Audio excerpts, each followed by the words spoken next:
Now, the Three Martini Lunch with Greg Corombos and Jim Geraghty. And welcome, everyone, to the Tuesday edition of the Three Martini Lunch, along with Jim Geraghty of National Review. I'm Greg Corombos of Radio America. All good martinis for conservatives today. And Jim, just 3 weeks left till the midterm elections. Pretty happy to have all good martinis. We'll see if they actually matter come Election Day.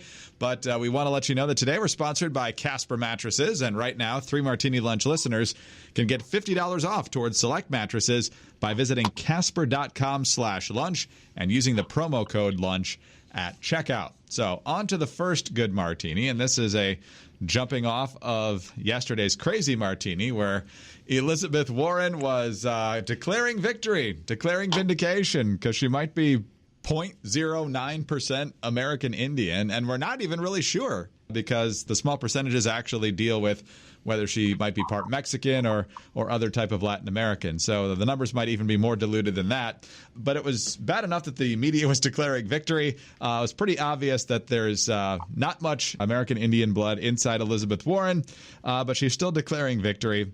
Even though, according to most folks who are experts in this, the typical American has more. And now the Cherokee Nation is saying, leave us out of this, Elizabeth Warren. This is from their Cherokee Nation Secretary of State Chuck Hoskin Jr. Quote, a DNA test is useless to determine tribal citizenship.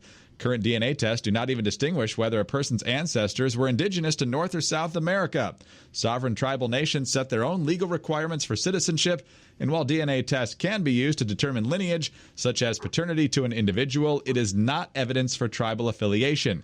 Using a DNA test to lay claim to any connection to the Cherokee Nation or any tribal nation, even vaguely, is inappropriate and wrong. It makes a mockery out of DNA tests and its legitimate uses, while also dishonoring legitimate tribal governments and their citizens whose ancestors are well documented and whose heritage is proven. Senator Warren is undermining tribal interests with her continued claims of tribal heritage. Jim, that's probably not how she expected yesterday to end after this whole thing. No, and one of the notes that we'd hit yesterday was the sense this was a pretty clear indicator that Elizabeth Warren planned on running in 2020, or at least wanted to have that option open, and that she clearly thought this was a potential trouble. You and I had joked about the thought of Trump carrying around a kit from, 21andMe or DNA 21 or whatever those different groups are, and basically saying, hey, take the test. So she went and took the test. And you can't help but get the figure that she probably thought she'd get a better result than this. And when you come back, so the first story says, it's 1 out of 32, which is not really that great. And then the Globe goes back and does the math again. I had discussed this yesterday. When you're counting 6 to 10 generations back, one is not you, one is your parent. So you actually go a further generation back. 6 to 10 generations means it's actually on the high end, 1 in 64.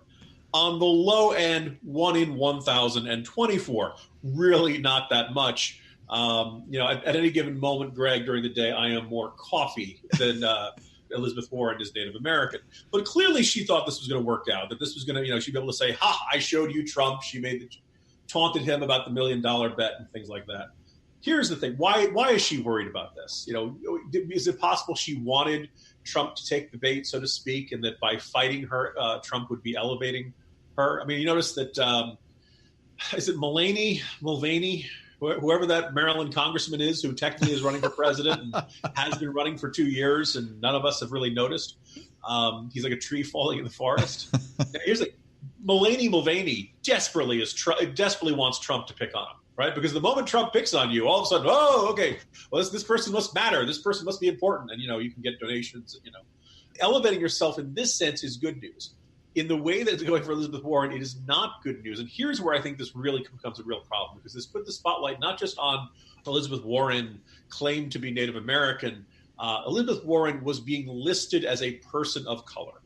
And that back in the mid-'90s, this was a fairly significant controversy at Harvard Law School. Harvard was, not that different than it is now. It's not like it was this, bastion of ultra-conservatism. It was full of good progressives who looked around and said, we really aren't that diverse, and that's not really what we would, should be. This is not what we should look like if we want to have a diverse faculty. And of course, Harvard Law School was quick to say, no, look, see, we've got Elizabeth Warren. We've got a Native American. And they made that claim several times over. And yesterday I put in the link to the Fordham Law Review article. And, as far as Harvard Law School was concerned, they held a good shield for those who said, oh, your faculty is all white. No. We have a minority woman. Look at Elizabeth Warren. She is a person of color, they claimed. Insert all the jokes here. Yes, she's a color. It's the audacity of taupe. It's beige. It's a very, very light color. All those kind of jokes went there. But more seriously, I think if you went to actual people of color and asked them, does Elizabeth Warren seem like a person of color to you? They would say no. That is very much what the Cherokee Nation was saying. And the idea, if we can debate about whether affirmative action is a good idea. I'd like to think there'd be a broad bipartisan consensus that if you're going to have an affirmative action program designed to benefit people of color, then it should benefit actual people of color, right? The idea is that no, having Elizabeth Warren on the faculty didn't really make Harvard Law School or the University of Pennsylvania more diverse. It really didn't, because she's not really that diverse. Her claim to Native American status based on old family stories was not authentic enough. It is not authenticated. And now with this story, it's really genetically only true in the most stretching it, technical sense, that it is not really, she's not really a Native American. It was kind of interesting. The Boston Globe wrote a story that I'm sure she thought was pretty exculpatory, laying out that they're looking at every time she was hired and every time she was promoted and when she got tenure. And everybody on board said, look, we didn't do this because she was Native American. Fine. But it also has this quote from an African-American law professor who said, look, Elizabeth Warren is white. Fine. I think this guy's right. I think that assessment is correct. But if she's white, then she really shouldn't count as a Native American, and groups like Harvard Law School should not hide behind her in a claim of diversity. And this is what those of us on the outside, separate from, whether you think Elizabeth Warren should ever run for president or not, we feel like this kind of gamesmanship, this is inherently dishonest, that this is basically pretending to be something that you're not. And it just, reflects badly on Warren, because she's claiming she didn't know about any of this stuff. She didn't know the university was claiming her as a person of color. Greg, when Radio America puts out a news release with your name on it, do you know about it? Sometimes, but not all the time. Okay, so basically, do you think there could be a big controversy surrounding you, or Radio America could be defending its reputation by citing you, and no one would call this to your attention in any way, shape, or form? Probably not. No. Right? I mean, yes, maybe this is before the era of Google alerts or something, but look, Harvard Law School. There's no way Harvard Law School was saying, "Look at us, we're diverse. We've got Elizabeth Warren around," and nobody ever bothered to call Elizabeth Warren's attention to it. I just don't believe that for 1 second. So that's where we are. I think it has done real damage to her and her possibility of being in 2020. I think what she really is worried about, and a scenario, some people say, oh, Jim, this is never going to happen. Look, we don't know how the 2020 presidential campaign is going to shake out, but we expect there are going to be a lot of Democrats running. At some point, there's going to be a debate stage, and every Democrat's going to need a way to stand out. And things are probably going to get a little bit tough among them. And I just find it very easy to see a Kamala Harris or a Cory Booker or a Deval Patrick, maybe not Deval Patrick because he's from the same state, but then again, maybe he will. One of them saying, Elizabeth Warren, do you really think you qualify as a woman of color? And I just think it's going to be a devastating moment if it comes to that, Greg, because I think the audience will laugh because it's just so ridiculous for this woman who looks like the offspring of the couple in the American Gothic painting to suddenly become, oh, no, I'm a woman of color. I count. That's where we are. I think she's really regretting this. I think it's stunning she didn't reach out to the Cherokee Nation before issuing this press release. And hey, any bad day for Elizabeth Warren is probably a good day for the rest of us. I mean, this way, it's at least 1,024th better for the rest of us. Right? I saw a couple people make what I think was a pretty good point, in that this kind of puts the ridiculousness to identity politics, where you can claim, a person 6 to 10 generations ago makes you this identity or a different identity, when we've just gotten so far off the rails here that if you're an American citizen, you're 100% American. One of the great things about America is that it doesn't matter what your race is, what your ethnicity is. It's holding to the ideals that America was founded upon and make this country great. And the fact that can be seen as ridiculous now, this identity politics, hopefully we'll get some traction. But with the Democrats going the way they are, that might be wishful thinking. Elizabeth Warren, I'm not sure why you released that once you found out the results, but if it helps you sleep at night. There's a transition. I've kind of forced that one. Casper Mattresses is a sleep brand that makes expertly designed products to help you get your best rest one night at a time. The experts at Casper work tirelessly to make a quality sleep surface that cradles your natural geometry in all the right places. After all, you spend 1/3 of your life sleeping, so you should be comfortable. The original Casper mattress combines multiple supportive memory foams for a quality sleep surface with the right amounts of both sink and bounce. Its breathable design helps you sleep cool and regulates your body temperature throughout the night. Casper now offers 2 other mattresses, the Wave and the Essential. The Wave features a patent-pending premium support system to mirror the natural contours and shape of your body, and the Essential has a streamlined design at a price that won't keep you up at night. All Casper products are designed, developed, and assembled right here in the United States. Prices are affordable because Casper cuts out the middleman and sells directly to you. Every Casper mattress is delivered right to your door in a small, how-do-they-do-that sized box. Plus, there's free shipping and hassle-free returns in the U.S. as well as Canada. Plus, you can be sure of your purchase with Casper's 100-night risk-free Sleep On It trial. Right now, 3 Martini Lunch listeners can get $50 off towards select mattresses by visiting casper.com/lunch and using the promo code LUNCH at checkout.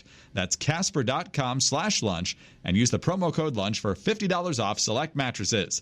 Terms and conditions apply. Jim, let's move to our second Good Martini now. And it was just last week that Project Veritas and James O'Keefe released some videos suggesting that the Phil Bredesen campaign was not exactly being honest with Tennessee voters about how Phil Bredesen feels about Trump, how he would act in the U.S. Senate if he got there. And, of course, my personal favorite comment was that they thought the voters of Tennessee were ignorant, so we can't exactly tell them the truth. Well, phase 2 of the O'Keefe project, Missouri. Claire McCaskill running for a 3rd term. Tough race against Missouri Attorney General Josh Hawley. The polls are almost all within the margin of error. I think, in fact, all of them are, but Hawley has a very slight lead, according to the last couple of polls. So Project Veritas, a couple of clips here from their video. The first one is of a McCaskill staffer explaining why McCaskill cannot appear with Barack Obama in Missouri because appearing with Barack Obama would not be very good for her electoral fortunes, even though the staff love the guy. Take a listen. He's a very liberal candidate, and kind of Claire distancing herself from the party is going to help her win more votes than it will.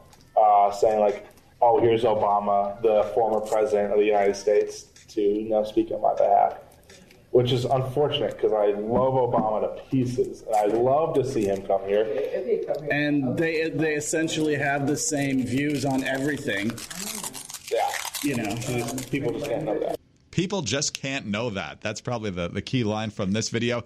Here's another one about where Claire McCaskill stands on border security and what the people ought to know. The premise for this was a ad endorsing McCaskill from the union for the Border Patrol Council, not the actual Border Patrol. Yeah, but if we have a person that kind of seems a little bit Trumpy, a little bit on the conservative side. I mean, that's what the ad's aimed at. Right. It's just pissing off people like us who the ad is not aimed at. Right. But what I'm saying is, if they ask, unless they specifically ask, is she voting for the wall, we should just let them think what they need to think. Yeah, for sure. So, if they think she's voting for the wall and they don't ask, then let them think that. Right. Right. And then earlier on in the video, Claire McCaskill talking about guns certainly makes it sound like she has far more anti-Second Amendment tendencies than she's willing to admit publicly. So, Jim, what's the damage here? This is another one of James O'Keefe's. Look, it's not exactly shocking, but it's good to have them on video and audio saying what we all strongly suspected they said behind closed doors. And I think it's useful, this is going to be damaging to McCaskill. If you're on the right and you were thinking about voting against her, this further confirms it. There aren't a lot of people who really cross party lines on any issue anymore. You saw the vote for Kavanaugh. I can remember, Greg, going to National Rifle Association conventions back in the, let's say, Obama's first term, honestly, Charlotte and Pittsburgh. And I don't know if Manchin spoke. I think he may have sent a video message one year I know Jim Webb spoke one year. I'm pretty sure Heath Schuler spoke one year and did not fumble. That's for all the Redskins fans out there. There were pro-gun Democrats who, were not afraid. And people, if you speak to people on the National Rifle Association, folks who really follow the gun issue, the Obama administration, particularly in that first term, really didn't, for all the things that went bad in the first 2 years of the Obama administration, and all the pieces of liberal legislation, Obamacare, the tax hikes, the efforts for cap and trade, all kinds of stuff that they tried to ram through. They really didn't push that hard on guns. And a good chunk of that was because a chunk of the House majority that Democrats elected in 2006 was on the backs of Democrats like Heath Schuler, who were culturally conservative and not with the rest of the party. And this is before, Mike Bloomberg was getting active around this time. But it was not, he had not successfully taken over the entire Democratic Party. Look, yellow dog Democrats, blue dog Democrats, culturally conservative Democrats, whatever, phrase you prefer to describe this demographic. They are an endangered species, and they arguably died out and went extinct because of political climate change. The South became more Republican, the Midwest became more Republican, and the Democratic Party, on the flip side of that, became much more comfortable being the party of gun control. And sometimes they could say, oh, look, we just want moderate, sensible, gun restrictions. But generally, when you spent 5 minutes talking to these people, you could figure if this gun restriction didn't work, they would not say, oh, it didn't work, okay, we should repeal it. They would inevitably think, oh, okay, we should pass another one then. And that deep down, this is a cultural issue. They don't really think people should be allowed to own guns because they themselves don't own guns, other than a couple of the celebrity activist types. Claire McCaskill has been trying to walk this tightrope for a long time, but you and I could probably count on one hand the number of times Claire McCaskill has really crossed her party in a way that irks people. So that line in there, let them think what they want to think. Look, these are very honest conversations about these Democratic strategists and McCaskill types. This is what they genuinely think. They are perfectly comfortable with And you could argue this is probably a bipartisan trend, and a lot of politicians like this. They like being blank slates. They like you projecting all of your preferences onto them. They like you assuming that politician agrees with you a lot more than they really do. The problem is when videos like this come out, I'm hearing more and more confidence from Republicans that they feel like she's in real trouble, and that while they're not quite ready to say, oh, we got this one, at this point, the outlook for Republicans in Missouri looks pretty darn good. All right, Jim, let's move to our third good martini now. And last Friday, our crazy martini had to deal with Kyrsten Sinema and the clip from the Daily Kos Netroots conference. I think we figured out it was back all the way in 2001, where she called Arizona the meth lab of democracy. And that certainly doesn't sound very good. The Senate Republicans are already putting out web ads listing all the different ways that Sinema has denigrated Arizona over the years. But that's just the tip of the iceberg of what the opposition research has turned up here in the last few days. Your colleague over at National Review, Mairead McCardle, finding commentary by Sinema back in 2003, where she appeared on the radio show hosted by libertarian Ernest Hancock. He says, as an individual, if I want to go fight in the Taliban army, I go over there and I'm fighting for the Taliban. I'm saying that's a personal decision. Kyrsten Sinema says, fine, I don't care if you want to do that. Go ahead, meaning fight for the Taliban against the United States and our allies. Oh, but that's not all. Examiner, yesterday, Washington Examiner, that is. Emails obtained by the Washington Examiner show Sinema inviting a prominent coven of feminist witches in Arizona called Pagan Cluster to celebrate International Women's Day and to protest the war in March of 2003. Code Pink protesters wore pink, obviously enough, and the women in black wore black. But Sinema encouraged the witches to wear colorful clothing and come ready to dance, twirl, and stay in touch with your inner creativity and with the earth. The Sinema campaign would not say why she invited the witches or clarify why she thought members of the occult deserved a seat at the table during discussions concerning war and peace. And if that weren't enough, another colleague of yours over at National Review, Andy McCarthy, pointing out that Kyrsten Sinema actively promoted campus speaking appearances by Lynn Stewart, who was not only the attorney for the blind sheikh, Omar Abdel Rahman, who, along with his cohorts, planned the 1993 World Trade Center bombing and other bombings of landmarks that fortunately never happened. She was actively transmitting messages between Rahman and his terrorist friends in Egypt, and Kyrsten Sinema was still promoting her on campus. So, Jim, last night, some of this night came to a head in the lone debate between Republican Martha McSally and Kyrsten Sinema. Here's how it looked. While we were in harm's way, she was protesting our troops in a pink tutu. And I'll tell you what, if these are not disqualifying enough, Kirsten, what came out last week, CNN reported that in 2003, while she was on the radio, you said it was okay for Americans to join the Taliban to fight against us. You said you had no problem with that. We're running out of time, but we have to let you respond to that. I want to ask right now whether you're going to apologize to the veterans and me for saying it's okay to commit treason. We are running out of time, so we got to get a response. Well, we need a response because she owes us an apology. Please. Well, Martha has chosen to run a campaign like the one you're seeing right now, where she's engaging in ridiculous attacks and smearing my campaign. And she's just trying to cut, and not share the full picture. But the truth is that I've always fought for Arizona, and I have been proud to serve our state in elected office for over 13 years. Arizonans know me, and they know my record, and I've been honored to fight for them. Martha's trying to make this Senate campaign about me. But what we know is that this campaign is about everyday Arizonans, and I'll fight for them. Jim, if you just make your voice soft and soothing enough, you can explain away witches and treason. It's pretty nice. You know your campaign has had a really rough week when Christine O'Donnell issues a statement distancing herself from you. I'm not a witch, and I'm not like Sinema either. The other thing is that every time you hear someone say in response to a charge, this campaign is not about me. Look, if the charge was a damnable lie, they would say, that's a damnable lie. So anytime you're like, this isn't about me. No, okay, well, that's kind of saying, look, okay, it's true, but let's not talk about that anymore. If we can't all unite around hating Johnny Walker Lind, by the way, for all the heavy drinkers out there, I emphasize Johnny Walker Lind is the bad one. Johnny Walker itself is fine. But, that was the snot-nosed punk who went off to join the Taliban. It was one of the first guys captured. And I believe it was Johnny Mike Spahn who was the first U.S. casualty over in Afghanistan during that prison riot when they were bringing in the prisoners and turned out the prisoners were smuggling in weapons and stuff like that.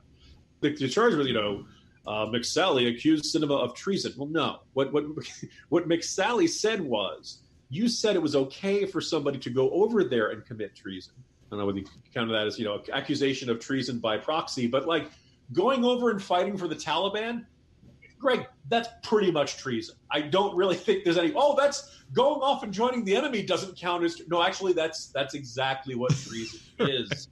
There are a lot of times you'll see this word used in hyperbolic ways and screaming and fuming and, finger pointing in our politics, but going over and fighting for the Taliban, that's your grade A classic. Get a good whiff of it. That's the real thing. That's treason. Now, did Sinema say, hey, go do this? No, not quite. But she didn't come out and say, that's fine. I don't care. If you're laid back about that, what upsets you, Kyrsten Sinema, right? I mean, if that doesn't, I just can't stand those people. What the hell's wrong with them? Going over and fighting for the Taliban. She's like, look, fine. It's not getting working about. And also, this election's not about me. Yeah, so that's where we are. There's one last point that I'll make in this, and this is not serious to say, but so if you want to run for office, there's a whole bunch of stuff people do in their past that are stupid. Drinking, drug use. Bush had the DUI. Beto O'Rourke has the DUI. I don't think many people are saying that should instantly disqualify him from serving in the U.S. Senate. It certainly wasn't an issue in his past House races. College pranks, bar fight. I mean, the American people are a pretty forgiving folks. And so if Kyrsten Sinema really wants to say, look, back in the early 2000s, I was a hard left activist. I said a bunch of things that I regret. I don't think my home state is the meth lab of democracy. I don't think people in this state are stupid. I don't hold you all in contempt. If you want to say that was me then, this is me now, I've grown up to you can make that argument. I think most voters are actually sympathetic to this perspective. We all hopefully grow and change, hopefully become better people, hopefully become a little bit wiser. But if you're going to run for office like this, you really need to kind of do a little opposition research on yourself. And various campaigns have ways of doing this. And most good campaigns do this so they don't get blindsided by this sort of thing, so that they can recognize this. And usually if you're going to deal with some sort of controversy in your past, you want to deal with this on the first or second day of your campaign instead of, say, 2 to 3 weeks before Election Day. Right. You know, you want to say, look, I've answered all the questions about this. I feel like this is old news. The voters know who I am, blah, blah, blah, blah, blah. And that's the way you handle stuff in your past. And it appears that Kyrsten Sinema did none of this, that she really seemed to think none of this stuff was ever going to come back to haunt her. And this is where she is. So the lesson is, if you want to run for office, whether you like it or not, it can be embarrassing, it can be uncomfortable. Do the background research on yourself, hire a private detective, do whoever you want, get somebody, figure out what you've done in the past. Unpaid parking tickets, right? What years did you not vote? Figure out anything the opposition could use against you. If you're upfront about it, most voters are very forgiving about that sort of thing. But if you hide it, well, generally it does damage later in the day. And good news for Republicans, Kyrsten Sinema did not do that. Yes. And she won't do it now because she's missed her opportunity to do so, I would say. Jim, good day. See you tomorrow. See you tomorrow, Greg. Jim Geraghty of National Review. I'm Greg Corombos of Radio America. Thanks for being with us today. And don't forget to visit our friends over at Casper Mattresses. Get $50 towards select mattresses by visiting casper.com/lunch and using the promo code LUNCH at checkout. And tune in Thursday for the next 3 Martini Lunch.